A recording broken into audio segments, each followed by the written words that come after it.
کم، وہ شہید ہوئے ہیں. بلکہ اب تو میں نے تو یہ 10-15 دن پہلے کا آنکڑا بتا رہا ہوں، اب تو زیادہ ہی ہو گیا ہوگا. 10,000.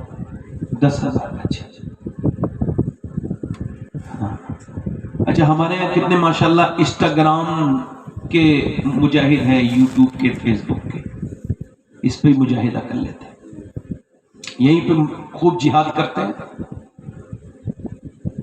مجاہد فیس بک ہو، انسٹاگرام ہو، ٹویٹر ہو، دین و ملت، یہ بڑے بڑے مجاہدین ہیں. یہ اپنی مسجد میں تو نہ جا سکے مگر انہیں فلسطین کی بڑی فکر ہے. فلسطین کے مسلمانوں نے مسجد اقصی نہیں چھوڑی، شہید ہو گئے، مگر یہ اپنی محلے کی مسجد میں بھی نہیں جا سکے. ان کو برا لگے گا کہہ دو. انہیں فلسطین کی تو فکر ہے مگر یہ جہیز خوب پابندی سے لے رہے ہیں. انہیں ساری چیزوں کی فکر ہے مگر میں ان مسلمان لوگوں کی بات کر رہا ہوں، یعنی ان کے 7,000 بچے. میں الحمدللہ سید ہوں مگر مجھے اگر ان لڑکیوں میں سے کوئی ایک کا جوتا ایک لا دو تو میں وصیت کر کے جاؤں گا کہ اس لڑکیوں کا جوتا، اس لڑکی کا جوتا میرے سینے پہ رکھ دینا جب میں مر جاؤں تو میرے کفن میں، تاکہ میری بخشش ہو جائے. کون؟ تاکہ میرا اللہ مجھ پہ فضل کرے. کون لڑکیاں؟ وہ فلسطین کی لڑکیاں جنہوں نے کہا کہ ہم جب رات کو سوتے ہیں تو برقع اوڑھ کے سوتے ہیں. یہ جتنی فیشنیبل لڑکیاں ہیں ان سے بتاؤ، یہ آدھے لباس پہننے والی میری بیٹیاں سن رہی ہوں گی، آدھا لباس پہننے والی، ان سے بتاؤ یہ جو فیشن میں مست ہو گئی، ان کو بتاؤ یہ جو انسٹاگرام پہ ناچ رہی ہے، ان کو بتاؤ یہ جو انسٹاگرام پہ سٹوری بنا رہی ہے، ان کو بتاؤ یہ جو فاطمہ نام رکھ کے، عائشہ نام رکھ کے، خدیجہ نام رکھ کے، نبی کی بیٹی کے نام پر نام رکھ کے، یہ جو اپنا فحش، اپنے جسم کا مظاہرہ، اپنے جسم کا جو ہے وہ نمائش کر رہی ہیں، ان سب کو بتاؤ یہ بات. اور میری بیٹیوں کو وہ کہتی ہیں ہم رات کو سوتے ہیں برقع اوڑھ کے سوتے ہیں. رات کو تو کوئی برقع اوڑھ کے نہیں سوتی عورت، آپ کی سوتی ہے. کہہ لگی جب آتا ہے اوپر سے بم اور جب گرتا ہے تو ملبہ بن جاتا ہے گھر، لاشیں نکلتی ہیں. ہم یہ سوچ رہے ہیں کہ رات کو جب ہم سوئیں اور اوپر سے بم گرائیں یہودی، اور جب صبح کو ہماری لاشیں نکلیں، ہم یہ چاہتے ہیں کہ ہماری لاشیں پردے میں ہوں، ہماری لاشوں کی بے پردگی نہ ہو. ہم یہ چاہتے ہیں ہماری لاشوں کی بے پردگی نہ ہو. میں ان قربان جانا چاہتا ہوں، ان بچیوں سے ایمان کے مطلب معنی سیکھنا چاہتا ہوں جو اپنے بیٹے کو گود میں لے کے الحمدللہ کہہ رہی ہے. میں اس 10 لاش اٹھانے والوں سے اسلام سمجھنا چاہتا ہوں. میں کہتا ہوں میری بیٹیوں، میری بہنوں، ہمارے پاس کیا اسلام ہے؟ ہماری تو پورا معاشرہ تبدیلی کی طرف جا رہا ہے. میں اپنی بہنوں سے پوچھتا ہوں، میں اپنی بیٹیوں سے پوچھتا ہوں، بتاؤ تم نے اپنی بیٹیوں کو کیا سکھایا؟ بتاؤ اپنی بہنوں کو کیا سکھایا؟ تم نے اپنے بیٹوں کو کیا سکھایا؟ یہ قرآن سے پوری کی پوری قوم خالی ہے. اب قرآن کا کوئی مطلب اسلام میں نہیں رہ گیا. قرآن کو ہم نے اوپر اٹھا کے رکھ دیا طاق پر. ہمارے پاس جو بہترین چیز ہے جس کا ہم بہت قدر کرتے ہیں وہ ایک میاں کا تعویذ ہے. اس تعویذ پہ صبح شام ادھر لگتا ہے، اس کے موم جامے بھی کیے جاتے ہیں، اس تعویذ پہ یقین بھی ہے، مگر وہ قرآن جو میرے نبی کا سب سے بڑا معجزہ ہے وہ قرآن گھروں میں رکھا ہوا ہے. مگر وہ قرآن تم بھول گئے، مگر فلسطین کے مسلمان وہ قرآن نہیں بھولے.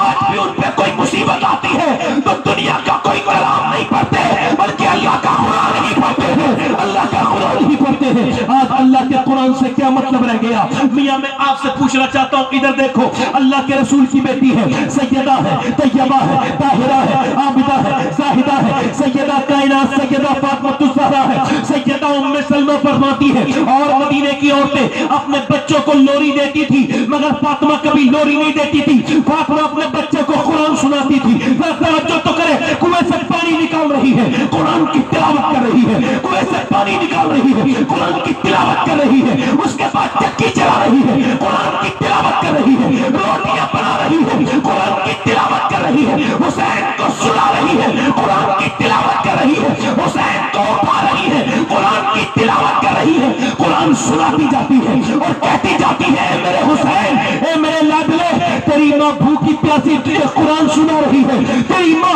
چکی چلا رہی ہے، قرآن سنا رہی ہے. تجھے بھی قرآن کا حق ادا کرنا ہوگا. حسین نے بچپن میں وعدہ کر دیا، اے میری ماں، تو نے جیسا قرآن سنایا ہے تو میں اس کا حق ادا کر کے دکھاؤں گا. لوگ تو قرآن پڑھتے ہیں مسجدوں میں مگر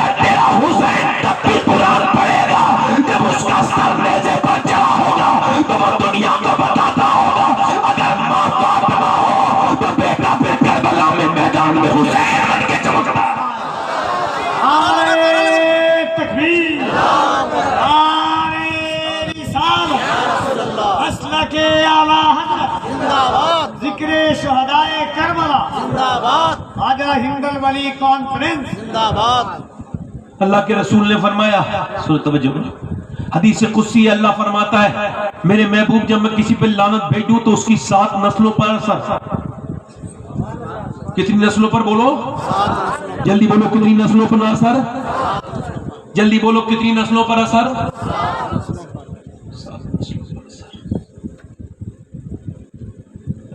میرے نبی نے عرض کی میرے مالک جب تو لعنت بھیجے تو 7 نسلوں پر اثر، اور جب تو رحمت بھیجے رب نے فرمایا محبوب میری لعنت کی تو حد ہے مگر میری رحمت کی کوئی حد نہیں ہے۔ میں رحمت فاطمہ پہ بھیجوں تو اس کا کوئی بیٹا حسین بنتا ہے، کوئی حسن بنتا ہے، کوئی زین العابدین بن کے چمکتا ہے، کوئی موسیٰ کاظم بن کے چمکتا ہے، کوئی علی نقی بن کے چمکتا ہے، کوئی جبار تقی بن کے چمکتا ہے، کوئی بغداد میں شیخ عبد القادر جیلانی بن کے چمک رہا ہے، تو کوئی اجمیر میں معین الدین چشتی بن کے چمک رہا ہے۔ اور فرمایا میرے نبی نے میری فاطمہ جو قیامت سے پہلے مہدی آئے گا وہ بھی کسی اور کا بیٹا نہیں ہوگا، وہ بھی تیرا بیٹا ہوگا۔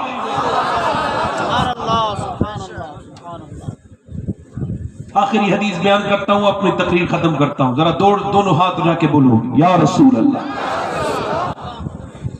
ایک عورت مدینے میں دعا کر رہی ہے، اللہ میرے نبی جنگ جیت جائیں، میرے نبی، میری تو توجہ کرو، میرے نبی۔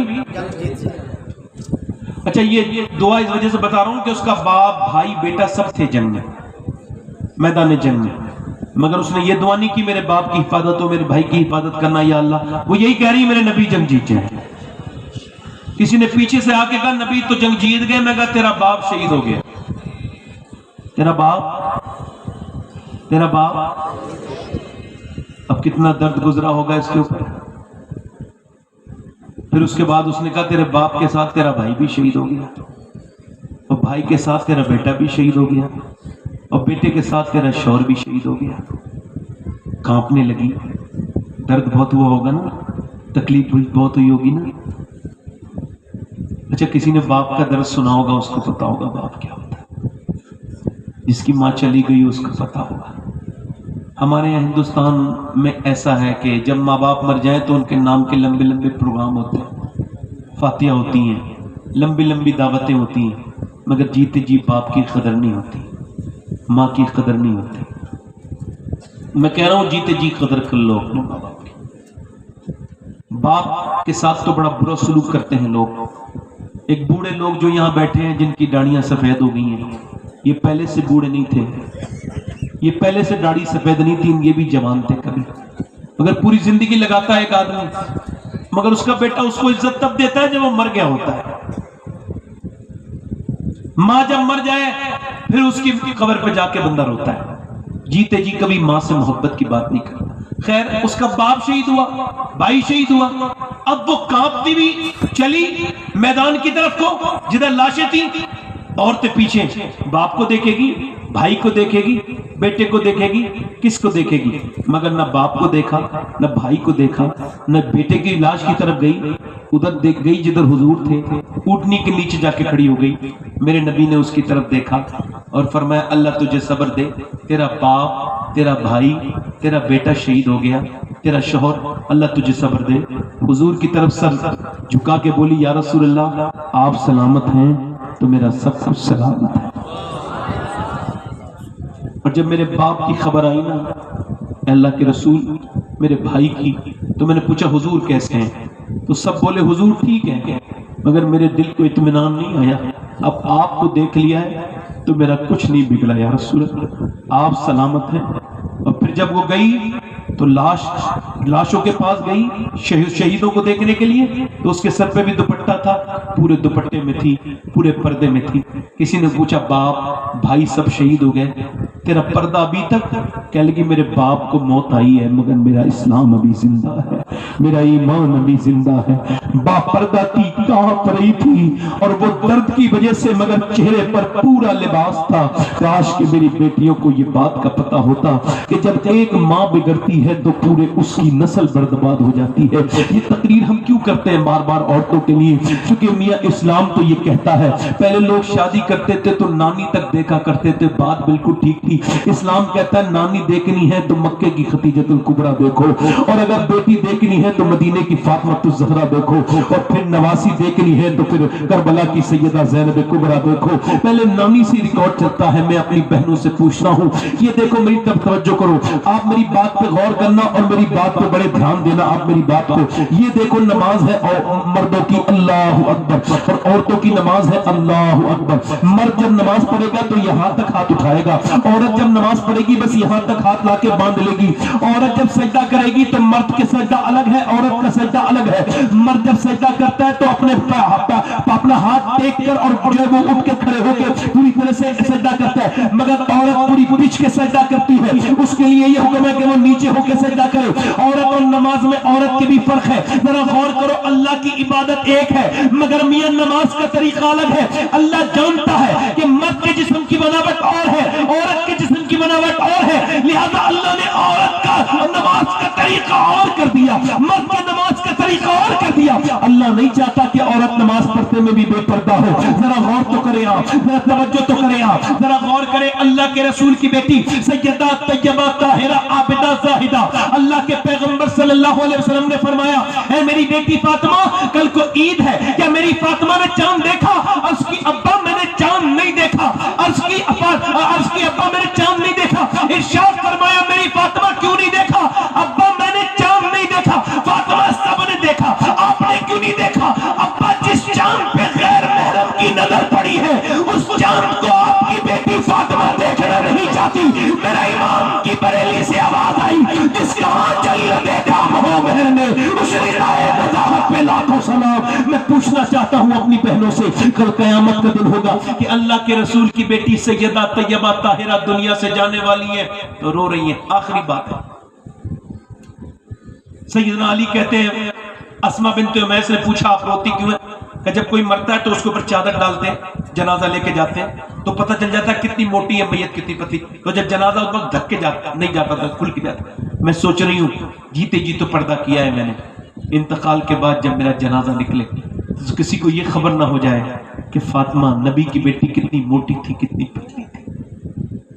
حالانکہ حضور کی غم میں وصال ہوا ہے، 6 مہینے تک مسکرائی نہیں حضور کی بیٹی، 25-26 سال کی عمر میں دنیا سے گئی ہے۔ پوچھنا چاہتا ہوں اپنے دوستوں سے، اپنے بھائیوں سے، ایک دن حضور گئے بیٹی کے گھر، بالکل کمزور چہرہ، بالکل چہرے پہ گڈھے پڑے میں، میری بیٹی کیا ہو گیا؟ اللہ کا شکر ہے۔ فاطمہ کیا ہو گیا میری بیٹی؟ اللہ کا شکر ہے۔ میری لاڈلی کیا ہو گیا میری بیٹی؟ جب باپ نے کئی بار پوچھا تو پھوٹ پڑی، ابا پیٹ میں پتھر بندھا ہے، میں نے 5 دن سے کوئی کھانا نہیں کھایا۔ حضور کھڑے ہوئے، فرمایا فاطمہ میری بیٹی 5 دن سے بھوکی ہے، ایک پیٹ سے پتھر بندھا ہے؟ میں نے تو 2 پیٹ سے پتھر باندھے ہوئے ہیں، میں نے 9 دن سے کچھ نہیں کھایا، مگر دنیا آل محمد کے لیے نہیں ہے، مومنین کے لیے نہیں ہے میری بیٹی، میری فاطمہ متاؤں دنیا قلیل، دنیا چھوٹی ہے، میری بیٹی میں نے آج 9 دن سے کچھ نہیں کھایا۔ اماں عائشہ فرماتی ہیں، اچھا توجہ کرو، اماں عائشہ فرماتی ہیں جب حضور کے پیٹ پہ پتھر بنتے تھے تو ایک دعا مانگتے تھے میرے نبی، کیا؟ اللہ اکبر، کیا؟ یہ دعا مانگتے تھے، اے اللہ میرے رب میری امت کبھی بھوکی نہ مرے، میری امت کبھی بھوکی نہ مرے، میری امت کبھی بھوکی نہ مرے۔ میں پوچھنا چاہتا ہوں اپنی بہنوں سے، اپنی بیٹیوں سے، ایک نبی کی بیٹی ہے، 70 احمد کی چادر ہے، اور پھر بھی کبھی کسی نے نبی کی بیٹی، قیامت کے دن کس کے پیچھے جاؤ گی؟ ان ناچنے گانے والی؟ میری بیٹیوں مصلی بچھا لو۔ میرے دوستوں آپ سے ایک بات اور کہہ رہا ہوں، میں نے اپنے ہاتھ سے بہت لوگوں کو دفن کر دیا، جب بھی قبر سے باہر نکلتا ہوں، ابھی کچھ دنوں پہلے بھی ایک دفن میں گیا تھا تو سوچتا ہوں آج بھی نکل گیا مگر ہمیشہ تو نہیں نکلوں گا، ایک دن تو مجھے لوگ چھوڑنے والے، وہ جو 5 جاتے ہیں 4 پھرتے ہیں، اس میں سے میں 4 نہیں ہوں گا، میں وہ ایک ہوں گا جو قبر میں رہ گیا۔ ہائے غافل وہ کیا جگہ ہے جہاں، ہائے غافل، ہائے غافل، جو موت کو سن کے ڈر رہا ہے اسے بھی موت آئے گی، جو میری بات پہ توجہ نہیں کرے نا وہ مرے گا وہ بھی۔ مگر مولا علی کہتے ہیں جو موت کو کثرت سے یاد کرے گا اس کی موت آسانی سے آئے گی۔ موت مرتے ہوئے لوگ نہیں دیکھے آتے، اٹھتی بھی لاشیں نہیں دیکھی۔ حضرت عمر آدھی دنیا کے بادشاہ، توجہ تو کرو، ادھر دیکھو، لوگ موت سے نہیں ڈرتے نا آج کل، تھوڑا سا پڑھ لکھ جائے، تھوڑی سی دولت آ جائے، غرور پیٹے ہو جاتے ہیں، متکبر ہو جاتے ہیں، ان کو کبھی فکر بھی نہیں ہوتی موت کی. حالانکہ مولا علی قبرستان کے برابر میں گھر بنایا تھا. کسی نے پوچھا یہاں گھر بنانے کا مطلب؟ کہنے لگے بہترین پڑوسی ہیں، مجھے اللہ کی یاد دلاتے ہیں، کبھی غیبت نہیں کرتے یہ مردے. قبرستان جایا کرو. توجہ کرو، حضرت عمر فاروق اعظم آدھی دنیا کے بادشاہ، میرے نبی نے فرمایا میرے بعد کوئی نبی ہوتا عمر ہوتا، میرے بعد کوئی نبی ہوتا میرا اللہ فخر فرماتا ہے میرے صحابہ پر، بالخصوص میرے عمر پر. حضرت عمر کے چاقو مارا گیا، آنکھ پھٹ گئی، دودھ پیا، آنکھ میں سے نکل گیا. اپنے بیٹے سے کہا میری موت قریب ہے، میرا دودھ مجھے جلدی سے رکھ دے، میرا سر زمین پہ. نہیں رکھا. عبداللہ سر زمین پہ رکھے، سر زمین پہ رکھ دیا. سر جب زمین پہ رکھا حضرت عمر کا تو آپ نے کیا کہا؟ اے اللہ، لوگ کہتے ہیں عمر یہ ہے، عمر وہ ہے، مگر عمر تو تیری بارگاہ کا محتاج ہے. اگر تو نے عمر کو نہ بخشا تو عمر برباد ہو جائے گا. یہ آخری وقت ہے میرے مالک عمر کا. دھیان سے سننا. اے بیٹا، ایک منٹ. حضرت علامہ آصف. نعرہ تکبیر، نعرہ رسالت.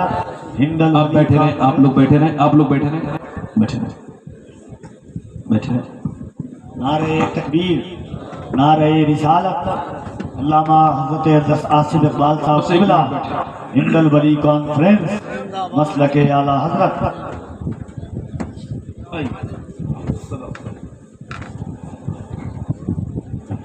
آپ کے علاقے کے بڑے مشہور اور معروف شخصیت علامہ آصف اقبال صاحب قبلہ تشریف رکھتے ہیں. بس میری 2 منٹ کی باتیں ہیں، 1 منٹ اور سن لیں. میں آپ سے عرض کر رہا ہوں، میرے بعد حضرت کی تقریر ہوگی انشاءاللہ.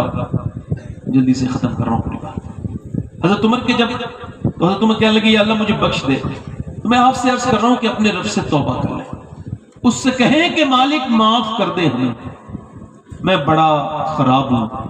حضرت عمر، حضرت عثمان غنی، حضرت سیدنا موسیٰ علیہ السلام کے زمانے میں ایک آدمی کے پاس ایک عورت آئی اور زیس کی آخری ہچکی ہے. غور سے سن، زندگی بھر کا خلاصہ اسی آواز میں. تو اب ذرا غور سے سنیے گا. موسیٰ علیہ السلام کے پاس ایک عورت آئی، کہنے لگی اس کے زمانے میں، موسیٰ علیہ السلام کے زمانے میں ایک آدمی کے پاس ایک عورت آئی، کہنے لگی مجھے کچھ دے دو اللہ کے نام پر، مجھے میرے بچے بھوکے. اس نے کہا میں تو رات کو عورتیں پسند کرتا ہوں، تو رات کو آ جا، تجھ پہ بڑی میری نظر ہے، میں تجھے جو چاہے گی دے دوں گا. اس نے کہا میں اپنا جسم بیچنے نہیں آئی.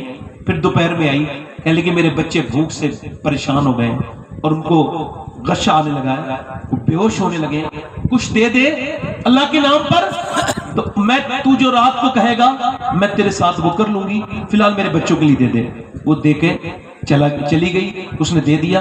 رات کو آئی، کمرے میں بیٹھی تھی، اس کے قریب یہ اس کے ساتھ زنا کے ارادے سے ہاتھ لگا کے بیٹھا تھا. اس کے ہاتھ لگایا، یہ ہاتھ لگا کے اس کی کچھ کرنے والا تھا. یہ خاموش رونے لگی، سسکیاں لینے لگی. روتی کیوں ہے؟ پیسے نہیں ملے تجھے؟ کب پیسہ سب کچھ نہیں ہوتا، کب پھر ایمان بھی کچھ ہوتا ہے. ایمان یہ ہوتا ہے کہ میں جب نماز پڑھتی ہوں تب بھی میرا اللہ دیکھتا ہے، اور جب میں یہ بدکاری کر رہی ہوں تب بھی میرا اللہ مجھے دیکھ رہا ہے. تو پھر ڈرتی کیوں ہے؟ کہ بس یہی کہہ رہی ہوں، اے میرے مالک، اگر میرے بچے بھوکے نہ ہوتے اور میں اس حال میں نہ ہوتی تو، اور میں مجبور نہ ہوتی تو میں کبھی یہ برا کام نہ کرتی. میرے کریم مجھے معاف کر دے، میرے بچے مجھے یہاں تک لے آئے ہیں. یہ کہہ کے وہ سسکیاں لے کے رونے لگی. جب وہ روئی، اللہ کا کرم، اس کے رونے سے، اس کے آنسوؤں سے اس کا دل دھل گیا. بولا جب میں تجھے اپنی بہن بناتا ہوں، یہ پیسے لے. وہ تو چلی گئی. یہ سجدے میں گر کے بولا مالک ایک دن آئی تھی، آنکھ کھول کے چلی گئی، اور میں تو روز لڑکیوں کی عزتیں لوٹتا ہوں، میں تو کتنا بڑا لٹیرا ہوں، مگر مالک اگر میرے جیسا گنہگار کوئی نہیں تو تیرے جیسا کریم بھی کوئی نہیں. اگر میرے گناہوں کی کوئی حد نہیں ہے تو تیرے کرم کی بھی کوئی حد نہیں ہے. میرے مالک بہت رویا، سو گیا. صبح کو دروازے پہ دستک ہوئی. اس نے دروازہ کھولا. کہا کون؟ کہا آپ بتائیں آپ کون؟ کہا آپ دروازہ. سامنے والے نے پوچھا یہ کس کا گھر ہے؟ کہا یہ میرا نام یہ ہے، یہ میرا گھر ہے. کہا اللہ تجھے سلام بھیجتا ہے، میں اللہ کا نبی موسیٰ ہوں، اللہ نے تجھے سلام بھیجا ہے. کہنے لگے موسیٰ کیا اللہ نے مجھے سلام بھیجا ہے؟ چیک کر لو، میں تو اس علاقے کا سب سے گنہگار ہوں، میں نے بڑی عزتیں لوٹی ہیں، روز بدتمیزیاں کی ہیں، کوئی اور ہوگا جسے اللہ نے سلام کہا ہوگا، کہا تو رویا کیا تو نے؟ اللہ سے توبہ کی ہے؟ کہا رات پورا واقعہ بیان کیا، رات میں رویا ہوں، کہ اللہ نے مجھے بھیجا اور کہا موسیٰ اس سے کہہ دینا اس کے آنسو اللہ نے پسند کر لیے، پسند کر لیے۔ کہ ایک بار میں ایسا بخشنے والا ہے، پوری زندگی کا گناہ کرنے والا ایک بار میں بخش دیا؟ کہاں؟ وہ کہتا ہے انسان تو کتنا ہی گناہ ہو جائے تجھ سے، مگر ایک بار سچے دل سے اتنا رو لے کہ تیری آنکھ کا آنسو ڈھلک کے تیرے گال تک آ جائے، میں سارے گناہ معاف کر دوں گا۔ اس کے سامنے رو۔ یہ فتن کا دور ہے، کیا پتہ کس کا ایمان برباد ہو جائے اور کون ایمان کے ساتھ جائے۔ اپنے رب سے توبہ کرو، اس سے کہو مالک بڑے گناہ کر لیے، میری بہنیں میری بیٹیاں جنہوں نے اپنے قرآن طاق پر رکھ دیے ہیں، موبائل ان کے ہاتھوں میں ہے، ان سے گزارش کرتا ہوں کہ طاق پہ سے موبائل رکھ دو الگ اور قرآن نکالو، قرآن پڑھو، قرآن سے رحمتیں آتی ہیں۔ اپنے آپ کو بھی بچاؤ، اپنے بچوں کو بھی بچاؤ، قبر اور موت اس کی فکر کرو، اپنے رب سے توبہ کرو۔ میرے دوستوں، میرے بھائیوں، مرنا ہے اور اللہ کے سامنے حاضر ہونا ہے۔ ہاتھ اٹھا کے بتائیں کتنے لوگ حضور کے نام پہ گردن کٹا دیں گے؟ دونوں ہاتھ اٹھا کے بتائیں، نیچے ہاتھ کر لیں۔ جو حضور کے سامنے پہ گردن کٹا سکتے ہیں وہ کچھ بھی کر سکتے ہیں نا، ایک دوسرے کی طرف دیکھنا نہیں، مسکرانا نہیں۔ کتنے لوگ ایسے ہیں جو گردن بھی کٹا دیں گے اور آج سے حضور کے نام پہ پوری داڑھی بھی رکھا لیں گے، وہ اس محفل میں کھڑے ہو جائیں۔ وہ نوجوان جو آج سے نبی کے نام پہ پوری داڑھی رکھا ہے وہ اس محفل میں کھڑے ہو جائیں۔ ہے کوئی عاشق رسول اس محفل رسول میں؟ باہر آ جاؤ، باہر نکل کے آ جاؤ، داڑھی رکھانے والے ادھر آ جاؤ، ادھر آ جاؤ، پوری داڑھی رکھانے والے آئیے، ادھر آ جائیے۔ سبحان اللہ۔ نہیں طلبہ کوئی مسجد مدرسے کا طالب علم نہ آئے، ان کے تو نصاب میں ہوتا ہے، باقی لوگ آئیں۔ آپ ادھر آ جاؤ، آپ ادھر آ جاؤ، آپ آ جاؤ، باہر آ جاؤ نکل کے۔ ہر نبی کی داڑھی، ہر ولی کی داڑھی، 100 شہیدوں کا ثواب ہے ایک داڑھی پر۔ عاشق رسول ہو کوئی تو آئے۔ داڑھی کٹانا منڈانا دونوں حرام ہے، پوری سنت رکھانے کے لیے نکلے اور آ کے یہ کہے کہ مجھے کسی خراب لڑکی سے شادی نہیں کرنی ہے۔ جسے آپ نے داڑھی کبھی منڈائی؟ بیٹھ جاؤ بیٹھے۔ ہمارا مطالبہ ان سے ہے جنہوں نے داڑھی منڈائی ہو یا کٹائی ہو، آ جائیں۔ یہ میں سمجھنا کہ شادی نہیں ہوگی، اچھی لڑکی چاہیے تو شادی سے پہلے داڑھی رکھاؤ، کیونکہ کوئی بھی بگڑی ہوئی اور فیشن پرست لڑکی کسی بھی داڑھی والے کو پسند نہیں کرے گی، داڑھی والے کو وہی پسند کرے گی جسے مدینے والا پسند ہو۔ جلدی آ جائے، ادھر آ جائے ماشاءاللہ۔ 1 2 3 4 5 6 7 ماشاءاللہ، آ جاؤ۔ پوری داڑھی کریں گے انشاءاللہ، کٹائیں گے تو نہیں آج کیا؟ چلو، اور کوئی ہے عاشق رسول؟ 2 اور کھڑے ہو جائیں، امام حسین کی تسبیح ہو جائے گی۔ آ جاؤ، سوچ سمجھ کے آنا بھائی، جیسے آج نکل کے آ رہے ہیں یہ لوگ، ایسے ہم مریں گے تو نکل کے دنیا سے چلے جائیں گے۔ جیسے آج کوئی کسی کا نہیں، کل بھی کوئی کسی کا نہیں ہو۔ سبحان اللہ۔ کسی کو مت دیکھو، داڑھی پوری رکھانے والے آ جائیں، جو آج سے کٹاتے ہو یا منڈانے والے وہ آج سے توبہ کر لیں۔ سبحان اللہ۔ اور کوئی عاشق رسول ہے؟ سبحان اللہ۔ سبحان اللہ۔ پوری سنت رسول رکھانے والا ماشاءاللہ۔ سبحان اللہ۔ سبحان اللہ۔ میں بات ہے، واہ واہ۔ جب تقریر کر رہا تھا نا تو کچھ اسٹیج سے بھی آوازیں آ رہی تھی بات کرنے کی، تو میں ڈسٹرب ہو رہا تھا، اور میں بڑا ڈسٹرب ہوتا ہوں تو یہی دعا کرتا ہوں یا اللہ انہیں بھی انسان بنا دے، تو نے مجھے تو بنا ہی دیا ہے تقریر۔ ہاں، ایک غالب نے کہا تھا گرچہ دشوار ہے ہر کام کا آسان، آدمی کو بھی میسر نہیں انسان۔ آج کے زمانے میں لوگ کم سے کم داد نہیں دے تو پریشان تو نہ کریں کہ ممبر پہ بیٹھ گئی، کچھ 1 2 لوگ ادھر کی بات کر رہے ہیں ادھر کی، یار دیکھو کچھ سوچو کہ تقریر مشکل سے ہوتی۔ 1 2 3 4 5 6 7 8 9 10 11 12 13 14 15 16 17 لوگ ہو گئے۔ میں کہتا ہوں مولا علی کا ابھی یوم ولادت آنے والا ہے، 21ویں ہو جائے۔ 1 2 لوگ اور ہمت کریں، نوجوان اٹھے نبی کے نام پر اور اٹھ کے کہیں انجینئر بھی بنوں گا، ڈاکٹر بھی بنوں گا، مگر پہلے نبی کا غلام بنوں گا۔ سبحان اللہ۔ داڑھی نہیں کٹاؤں گا چاہے زندگی میں کچھ بھی ہو جائے۔ چلو ہاتھ اوپر کر لو، میرے ساتھ کہو انشاءاللہ آج کے بعد وعدہ کرتے ہیں نہ داڑھی کٹے گی، ماشاءاللہ یہ کافی ہوگا، نہ داڑھی کٹے گی نہ انشاءاللہ مڑے گی۔ انشاءاللہ آج سے ان علماء کرام کو گواہ بنا کر توبہ کرتے ہیں انشاءاللہ. پوری ڈائری کھائیں گے انشاءاللہ. اچھا ٹھیک ہے. اللہ تعالیٰ آپ کو یا اللہ کھڑے ہونے کا جن کا کام ہے اور توفیق دینا تیرا کام ہے مالک, ان پر فضل فرما دے انشاءاللہ. پھر بیٹھ جائیں, اپنی اپنی جگہ بیٹھ جائیں. ماشاءاللہ علامہ آصف اقبال صاحب جو کہ ہمارے اس جھارکھنڈ کی شان آن بان ہیں, تشریف رکھتے ہیں, بابرکت انسان ہیں. اللہ ان کو برکتیں اور عطا فرمائے. میرے بعد محمد علی فیضی صاحب نے بھی پڑھنا ہے. میرے ساتھ توبہ کریں. استغفر اللہ ربی من کل ذنب.